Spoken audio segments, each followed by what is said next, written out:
Hello, welcome back to Teaching Tuesday with Tarot by Andy. Thank you for being here. I'm glad to see you back. Today we're going to do two cards, just the two J's, trying to make it simple. I feel doing it this way, sticking with doing it with bulking the first letter of the alphabet together, to me makes a little more sense. So that's why I'm doing it this way. Starting out with, I guess I'll do Justice first. So with the Justice card, the interpretation of this card, it's about balance. It's a card of balance, cause and effect. It requires balance of the mind to have a balanced decision. It's also to lose and drop your emotions so you can have a better decision and better outcome. When we use our emotions, we don't come out with the best solution for ourselves. So you have to drop the emotions and stick with intellect. It is cause and effect. It's a legal card, marriage, divorce card. It can represent all kinds of things. It can also represent a beneficial outcome, depending on what it's aspected with. It's about documents.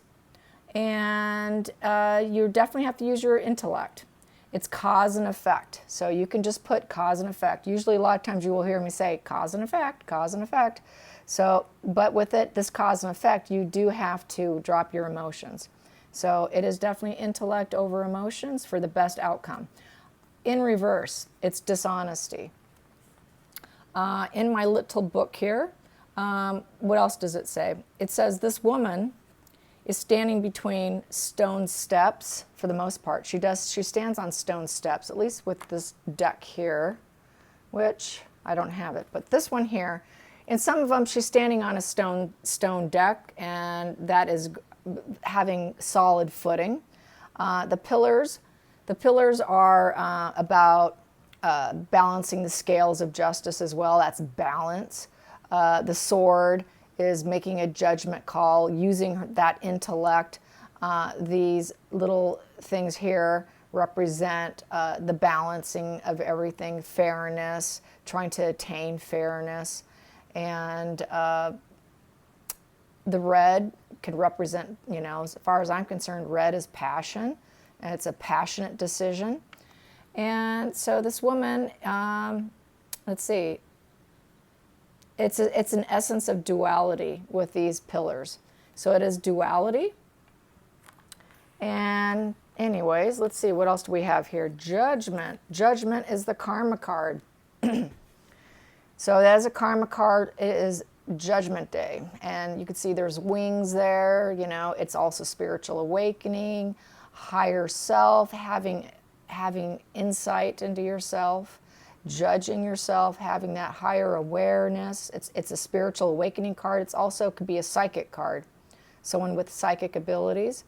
It's also about taking crossroads. What crossroad do you want to go down? That little cross in the center there represents which road do you want to go down, because it's the seeds we sow that make a difference in how things pan out, what that karma is going to end up being. It's what we do today has a building effect of how things are going to end up being, that Judgment Day.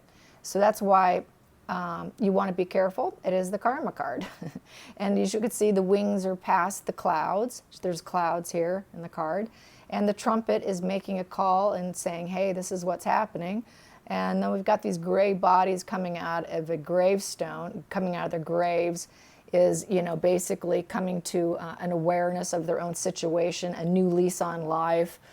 There's water in the background here, getting through the emotions of life. They've climbed through all the hardships of the mountain, the white mountain, snowy capped mountains in the back.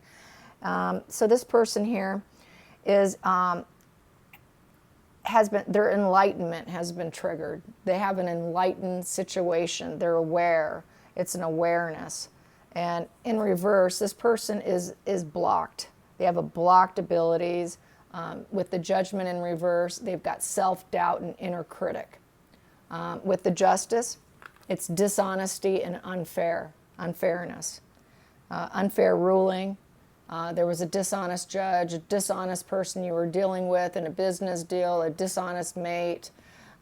Here, this person here has a lot of self-doubt, and you probably shouldn't trust their judgment.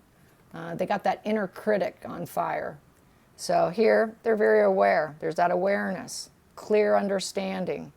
And so that is that. So I would like to talk about doing a spread now.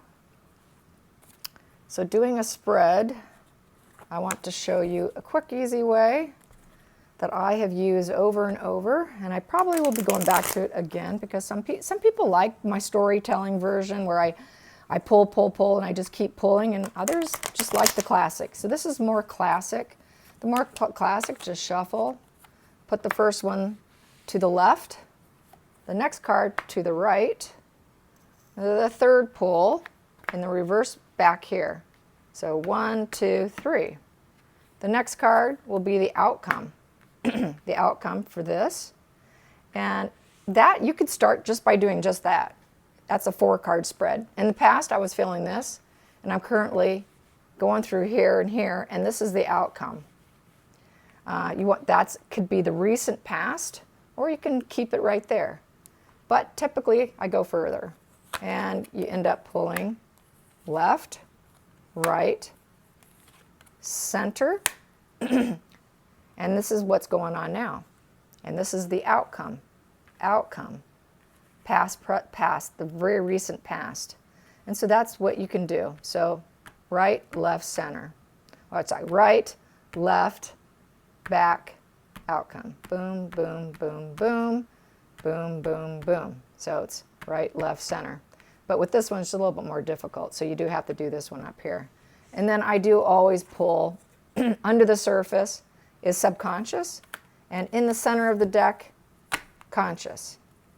Is the conscious awareness. So that's how you would do that. And I just put them here, like that. Okay? So that's how you do that. And remember, you do not have to know all the suits and cups and all that. All you need to know is 1 through 10.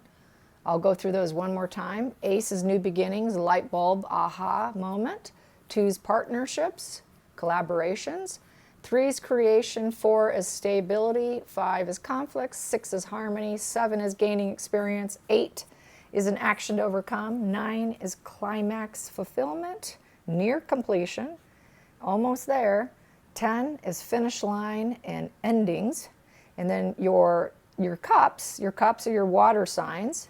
That is Cancer, Scorpio, and Pisces. Wands are fire. They are Aries, Leo, Sagittarius. Swords are Geminis, Libras, and Aquarius. Those are airs. All swords are air. And earth is, the earth signs are your pentacles. And that is Taurus, Virgo, and Capricorn.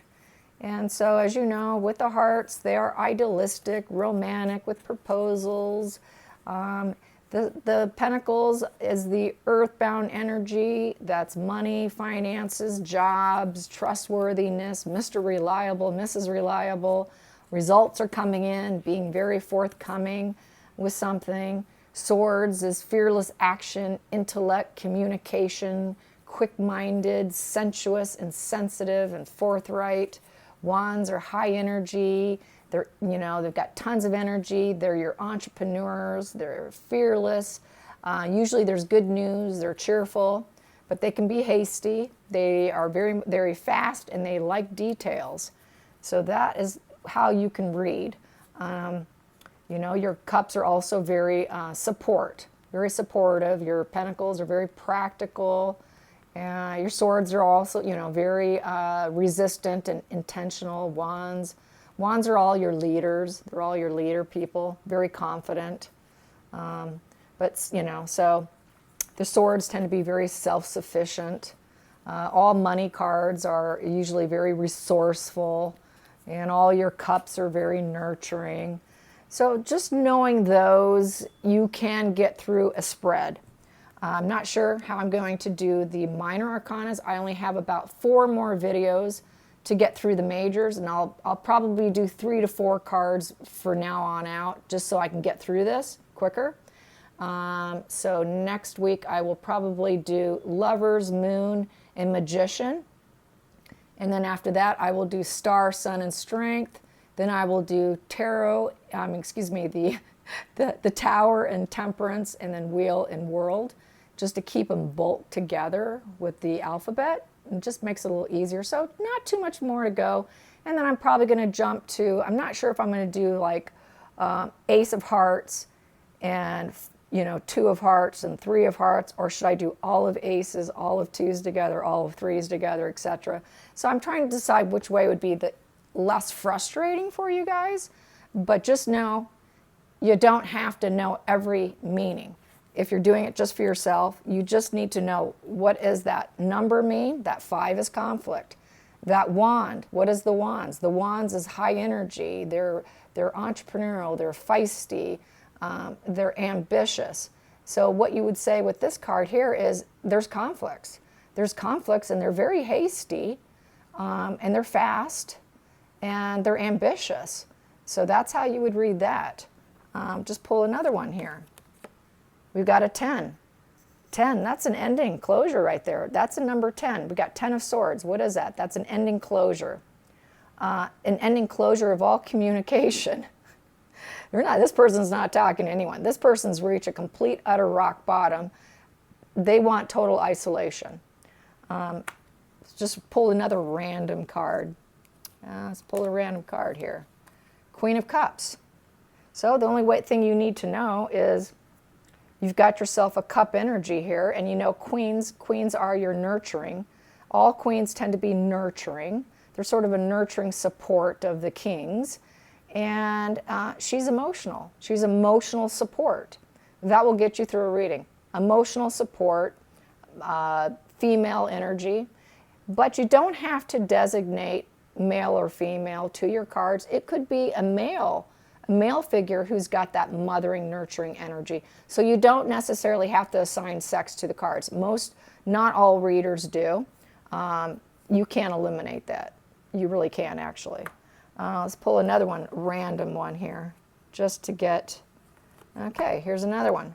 We've got 4 of Swords. So the 4 is stability.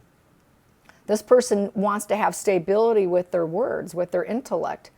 And as you can see, what is he doing? He's laying down. He's taking a break. So right there, you know, this person's taking a break. He's put one sword down because he's exhausted, and he needs to recuperate. So it's pretty obvious that this individual wants to be stable, but desperately needs a break.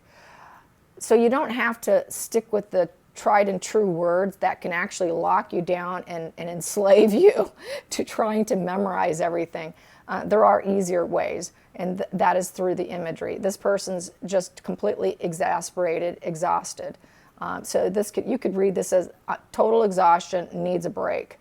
Needs a break from communicating with you because things aren't going so well, because she's just too emotional to talk to right now, so I'm taking a break from talking to her. And there's been too many challenges and conflicts, and we reached a rock bottom. And so that's how you would read that. So just know, you don't have to have those tried and true words. Once we get through the major arcanas, you could technically doing a complete spread on your own with knowing the ace through tens, knowing what cups, wands, swords, and pentacles mean. That will take you through a reading. And you can stick with that and never learn anything more, and you actually could do it for yourself, for your family members. You know, professionally, no, but for yourself, absolutely. If you want to take it to the next level, that's why I'm here. So we will be going through all that, but just know that it's not absolutely necessary. You can do it just with that, and then slowly gain all the meanings, because it's incredibly frustrating trying to learn every little meaning. So that is what I had to say about that. It has not been a piece of cake, especially if you have any memory issues. That's why I recommend putting out those little billboards, like that, that size, getting your Sharpie pens and taping it to the wall if you have to. So, you do what you got to do. Also, you should know that all your pages are a new path. Your knights are action-orientated, and your queens are patience, and your kings are your knowledge, wisdom, and expert knowledge. And so the queens kind of help the kings in a lot of respect. You know, they are more of the feminine energy compared to the male energy of the kings. And so that's really all you need to know. Cups, I'll just reiterate it. Cups are your emotions, romantic, idealistic. Pentacles are steady, trustworthy, you know, reliable. Swords are fearless action, their words, they're quick, their communication. Wands are ambitious, warm, exciting, and you know, they tend to be on the fearless side too, very energetic. So there you go. I hope you enjoyed this. Until next time, like and subscribe. Bye, you guys.